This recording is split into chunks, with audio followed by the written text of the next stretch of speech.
Good morning दोस्तों। तो हमने पिछले लेसन में देखा था काउंसिल ऑफ मिनिस्टर। हमने मंत्री परिषद की संरचना क्या है और किस श्रेणी में कौन कौन से मंत्री आएंगे उसके बारे में देखे थे। तो आज थोड़ा सा हम इसको रिवाइज करते हैं कि हमने देखा था कि मंत्री परिषद और मंत्रिमंडल दो अलग अलग चीज़ थे, उसमें बेसिक डिफरेंस क्या था वो भी देखेंगे। तो ये काउंसिल ऑफ मिनिस्टर में हमारा जो सेंट्रल में जो होता है वो पीएम होता है, ठीक है, इस पूरे मंत्री परिषद में। उसके बाद का जो श्रेणी आता है वो हमारा कैबिनेट का आता है, कैबिनेट, ठीक। उसके बाद अगला श्रेणी जो है वो राज्य मंत्री का, राज्य मंत्री का। उसके बाद फिर नेक्स्ट आता है उप मंत्री का, यानी डेप्यूटी मिनिस्टर का। नेक्स्ट जो चौथा है यानी फोर्थ जो है हमारा वो है संसदीय सचिव। तो हम देखे थे कि ये जो केंद्र में पीएम है और इसका संविधान में उल्लेख है आर्टिकल 74 एंड 75 में कि एक मंत्री परिषद होगा 74 के लिए, और 75 आर्टिकल में उनका जो कार्य है और उनका भूमिका क्या है उसके बारे में जिक्र किया गया है। तो हम ये देख रहे थे कि पीएम और फिर कैबिनेट, कैबिनेट सब उससे थोड़ा बड़ा होता है। मंत्री परिषद में सबसे छोटा होगा कैबिनेट, उसके बाद उससे बड़ा होगा राज्य मंत्री, उसके बाद उप मंत्री और फिर संसदीय सचिव। कैबिनेट मंत्री जो बहुत ही खास होते हैं। कैबिनेट मंत्री कहने का मतलब ये है कि केंद्र सरकार में एक महत्वपूर्ण मंत्रालय इनके पास होता है, जैसे कि होम मिनिस्ट्री, फाइनेंस, डिफेंस, ये सब कैबिनेट मंत्रालय में आते हैं। तो और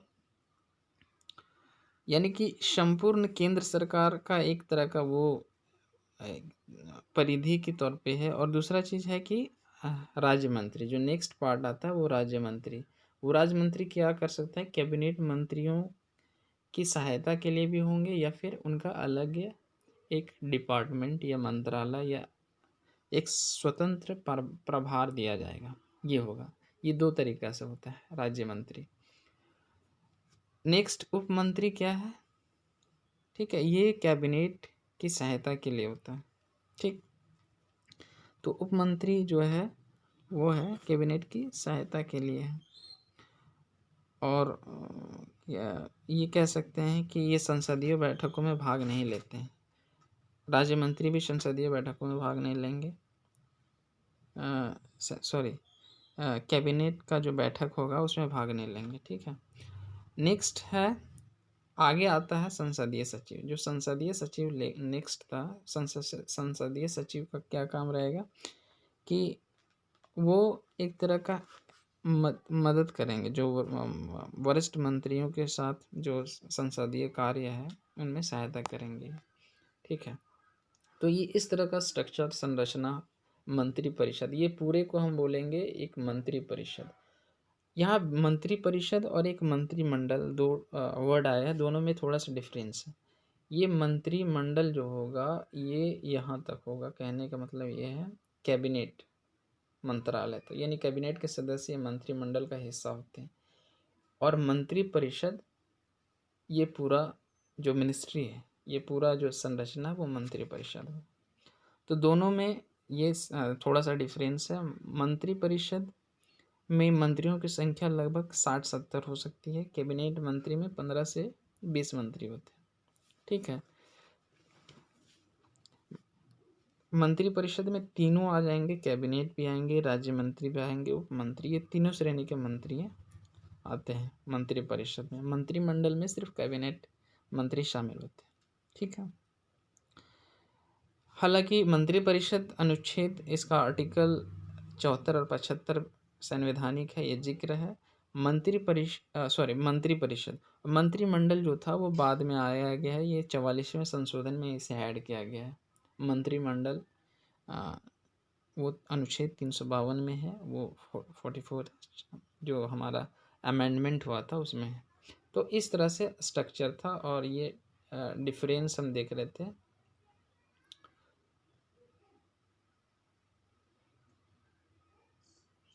मंत्रिमंडल और मंत्री परिषद का। आज हम बात करेंगे कैबिनेट समिति या कमेटी के बारे में बात करेंगे। तो एक और चीज़, कैबिनेट समिति से पहले हम आप बात करते हैं कि एक और किचन कैबिनेट का बात होता है। एक और श्रेणी है जो कि अक्सर ये देखा नहीं जाता है, लेकिन ये इंदिरा गांधी के टाइम देखा गया था। किचन कैबिनेट किचन कैबिनेट में बहुत ही खास 2-4 मंत्री या 2-4 सदस्य होते हैं जो प्राइम मिनिस्टर को डायरेक्ट मशवरा या कोई भी समस्या पे चर्चा करते हैं। तो वो उनके ख़ास लोग होते हैं, वो मंत्री भी हो सकता है, उनके फैमिली से भी हो सकता है। जैसे कि अभी अमेरिका में हम देखते हैं ट्रम्प, तो उसकी जो बेटी है वो एक हिस्सा होती है पॉलिटिकल अफेयर्स में, उनका सुझाव देने में, समस्या के बारे में चर्चा करने में। तो यहाँ एक किचन कैबिनेट इस तरह का एक बॉडी है और ये अनौपचारिक है, ये इनफॉर्मल इसको बोला गया है, ये फॉर्मल नहीं है। ठीक है, अब आते हैं हम कैबिनेट समिति के बारे में। ठीक है, तो कैबिनेट समिति ये एक तरह का हमारा जो पहला वर्ड दिया है गैर संवैधानिक, ये गैर संवैधानिक है, मतलब संविधान में इसका उल्लेख नहीं किया गया है। ठीक है, ठीक। दूसरा, ये अस्थाई भी हो सकता है और तदर्थ हो सकता है, यानी टेम्पररी और परमानेंट भी हो सकता है। ये जो समितियां हैं, ये समितियां हैं जो अस्थाई और टेम्पररी। अस्थाई समितियां ये प्रधानमंत्री बनाते हैं। ठीक है, इसका गठन प्रधानमंत्री द्वारा होता है। टेम्पररी मतलब कुछ खास समय के लिए। तदर्थ यानी कुछ खास समय के लिए कुछ विशेष समस्याओं को सुलझाने में इस कमेटी का गठन किया जाता है और ये फिर उसका निपटारा हो जाता है, तो फिर इस कमेटी को तदर्थ को उसको विघटित कर दिया जाता है, हटा दिया जाता है।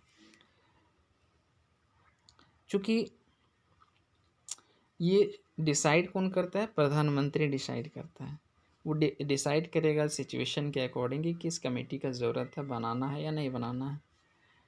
तो इनका जो नंबर ऑफ़ मेंबर है क्या है, इसका तय नहीं है। वो डिपेंड करता है प्राइम मिनिस्टर के ऊपर कि कितना संख्या होना चाहिए। जनरली ये 3 से 8 तक हो सकती हैं इसके सदस्य।